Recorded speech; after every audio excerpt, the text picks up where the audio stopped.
I'm Jerry Titus. See if I could tear up some more stuff here.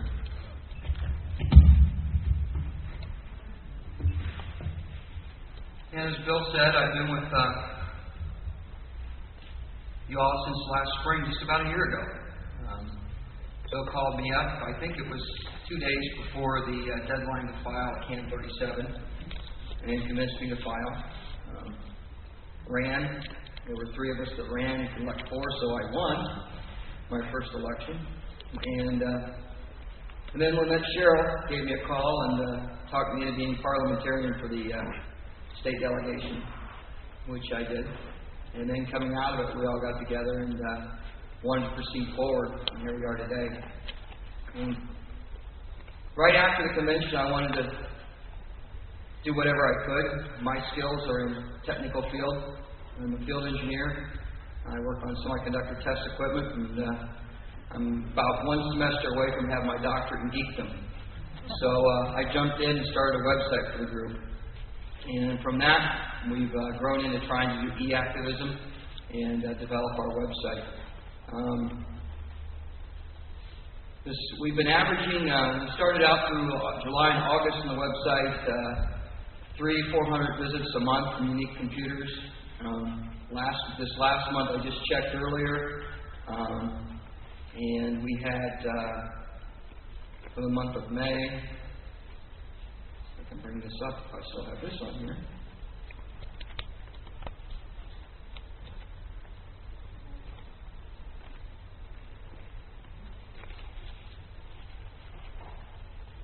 The month of May, we had 700. Find it. I don't have it up. Sorry. We had 781 visitors to the website for the month of May so far. The last 3 months, we've been averaging right between 700 and 800 visitors a month, unique computers.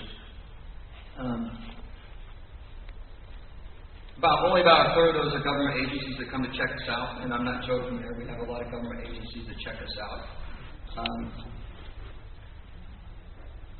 Initially, I'm going to talk about our bylaws. We spent a lot of time on our bylaws. Pretty much the entire month of August and September, we spent every Sunday evening for 3 to 4 hours, the committee, debating the bylaws. We used a framework of 4 different organizations to work from, and then build ours from that. I'm not going to go through and read the bylaws today. We're going to do that next meeting. There are 11 pages. They're quite specific. We entertained debate. Just a group of 6 or 8 of us working on them, so what we thought was important may not be to you. One of the things that we thought was very important was to have a structure that could not be infiltrated. We have an ethics committee, which we have a quite extensive section on that. We held ourselves to some higher standards, not only for ourselves, but going forward for anyone that wanted to come behind us. We were quite specific about our tenets, cardinal tenets, where we restated the founding principles of the country, and then our guiding principles, which essentially are our marching orders for what we need to do going forward. You can look through here as I was going to read along, but since I don't have my speech. The guiding principles, under A, support candidates. We want to elect candidates. You've heard that before today. We want to support people. We want to find constitutionalists and put them in office. We want to encourage our members to become involved in the political process. We want to make them, empower them with the tools, the resources, the skills, the connections they need to get involved in the political process in their local party, whatever it may be. To inform the people of Indiana in general on the Constitution, as Bill's program of constitutional education attests to. To encourage and support citizens and politicians who rise in defense of the Constitution. Wherever anyone has a problem with government, where it's a constitutional issue, we want to be able to mount an activism force to counter that. To lobby our parties, our government, to ensure strict constitutional adherence. Issue and action alerts like we've done throughout the year, where we can, when we can. And to inform our members and citizens of our state whenever a breach or potential breach of individual rights or constitutional government is found. and take action to reverse such breaches. With that, we want to make sure we have a good network. We need alternate media. The media doesn't listen to us, as we all know. And we're working on those things. When I started looking at all that we had to do, all the different functions, there's 3 functions of activism that we've committed ourselves to: issue-based activism, candidate-based activism, and activism to change the mindset of the community. They're all 3 different defined forms. There are defined programs based around each one. There's a lot of documentation. Usually a political organization will pick one or the other and focus on it. Well, we focused on all 3. We mandated ourselves with all 3. We mandated ourselves with education of the community and of ourselves. We mandated ourselves with being ready to defend the Constitution. When you look at all the things that we found, and my speech showed up. Thank you, Bob. I feel so much better now. Can I start over? It's very overwhelming. It's very overwhelming. Joyce Morrill and I have been working the website and trying to stay on top of issues. And we did a pretty good job. Like I said, we had over 800 visitors. We believe we were a key element in getting the state sovereignty movement, our motion in the Senate passed. We developed a good relationship with Senator Walker through the Honest Money, which I'm also involved in. We will be going back to Honest Money next year as well. But all in all, it's very overwhelming. Every day there's new issues, as you all know. We open up a newspaper, and the federal government's doing something, the state government, the local government. It's something else every day. And right around the end of March, a good friend of mine, Andy Horning, and I were having a discussion, and he was a little upset with me.